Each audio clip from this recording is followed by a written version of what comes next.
Blessings, everyone. I'm back. I wanted to talk to you today about, you just saw me with my glasses. You want to see again? This is me with glasses. I don't see well close up, but I see okay far away, whatever that means. I wanted to talk to you today about the cure for worry. And because I know a lot of us really struggle with worry. And if you're coming on, if you want to say hi, Crystal, it's so good to see you. Welcome. Glad to see you today. Wanted to make a video about the cure for worry. And so I struggled with worry. I still struggle with worry. I was the most worried little kid. Can you relate? There should be there might already be, but there should be support groups for little kids who worry. I used to worry so much that I would make myself sick and have to miss school. Actually, I wanted to miss school, but I would give myself I would have headaches and my stomach would hurt, and I would get just consumed by worry. And that's it's just gnaws at you. Worry is it's like hell on earth when we worry. And I learned to worry. Maybe this is why you learned to worry too, because it was the only way that I could have control in an environment with which I had very little control, honestly. And had I really known that, this particularly when we grow up with caregivers or, who maybe aren't attuned to us, they're maybe preoccupied with work, they're preoccupied with drugs or alcohol, they're preoccupied with their own depression or anxiety. When our caregivers are preoccupied, then somewhere inside of us, we know as little kids that something's wrong.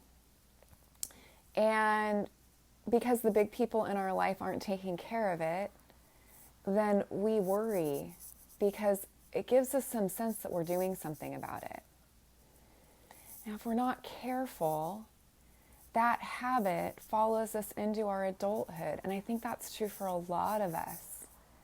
We take our worry habit with us from childhood, even though it totally doesn't serve us anymore, even though now we're totally in control. Well, it was, hi, Alexandra, welcome.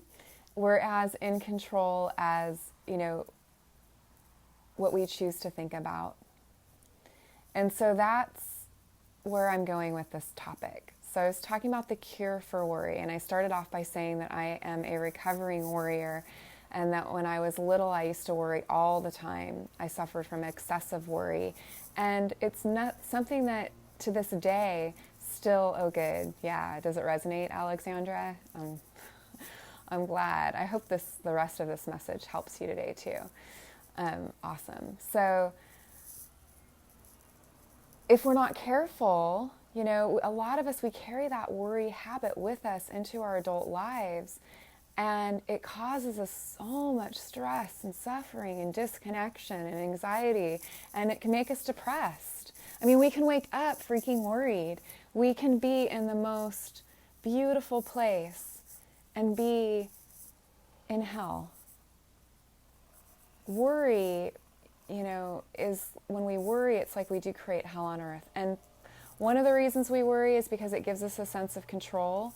Another reason that we worry is because when our worry is relieved, meaning the thing we've been worried about doesn't happen, then we release oxytocin, which is, I don't know, no, dopamine is released in the body. So we get relief, and then we start to associate worry with relief.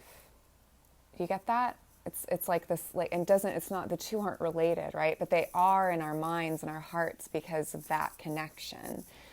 And so those two things keep worry in place. So what is the antidote to worry? There's a few different pieces here, but the first thing that will help you eliminate worry from your life is a devotion to being here in this present moment. Because what you're worried about, what are you worried about right now? Just become aware of that. You might even write it down. And there might be a few things. Let yourself say it out loud because it can be really helpful in the present moment to get what we're worried about out of our bodies and onto a page or into the air. It's totally healthy and okay to talk to yourself.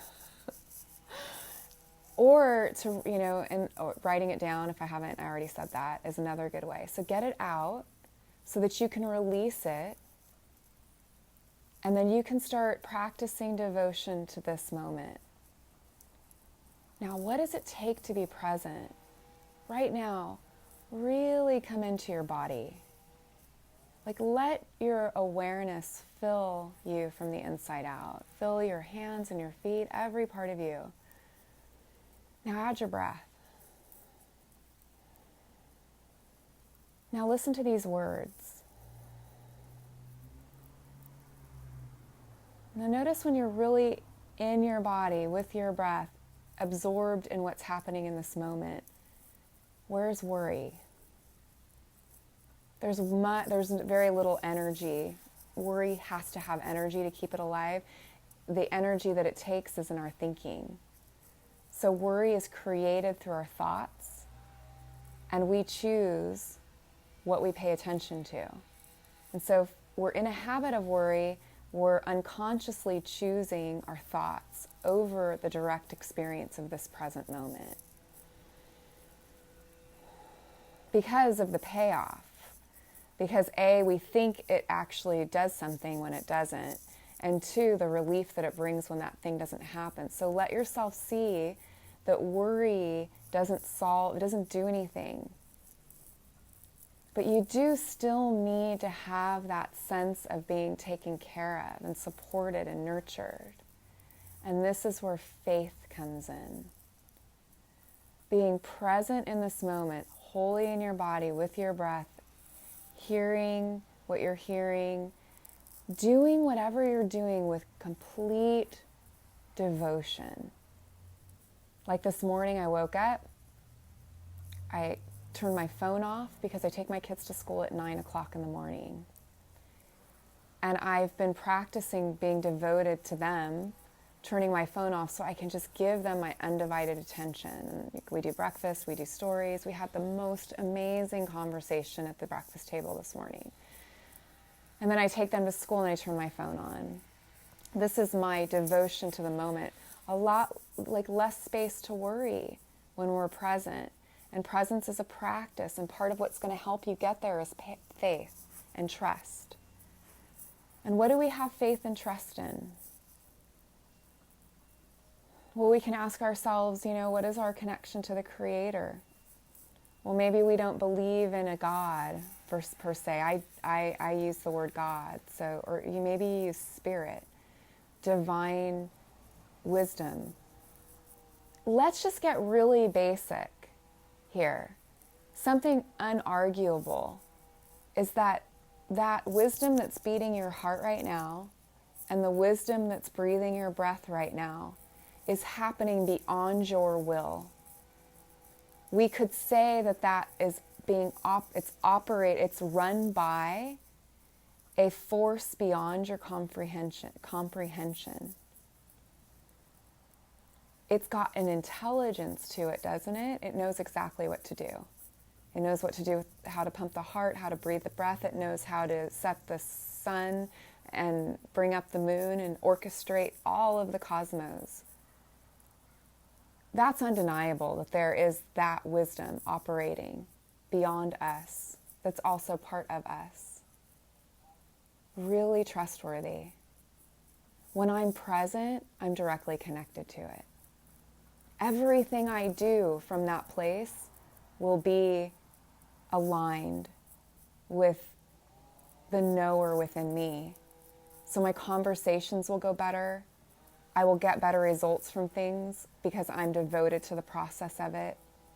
I'm devoted to this moment. Hey, Janae, welcome. So that's the antidote to worry.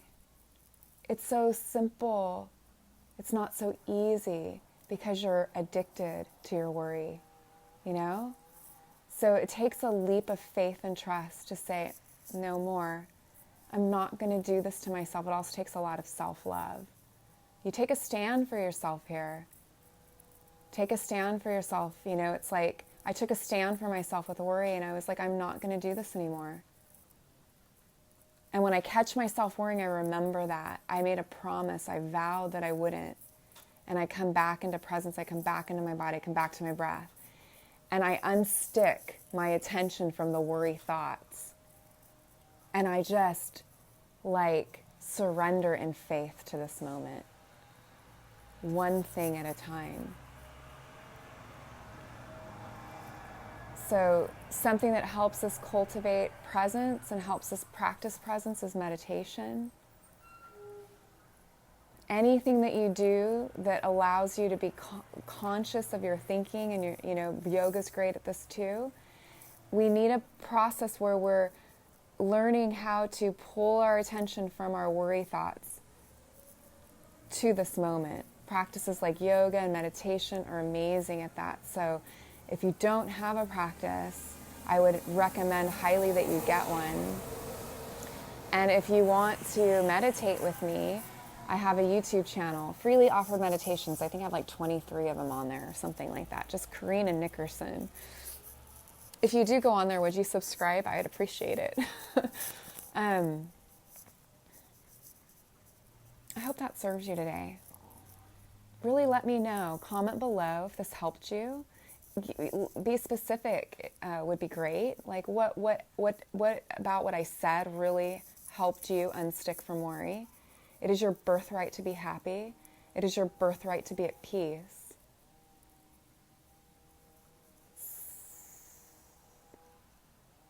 And what that requires us to do is to tap into something more vast than our limited conceptual thinking mind, which is the birthplace of worry. And then starting a practice, a meditation practice or a yoga practice, or continuing to do that. All right. How do you have faith in something you cannot control? Which therefore makes any faith or trust without basis. That's such a good question, isn't it? How do you have faith in something you cannot control? Whew.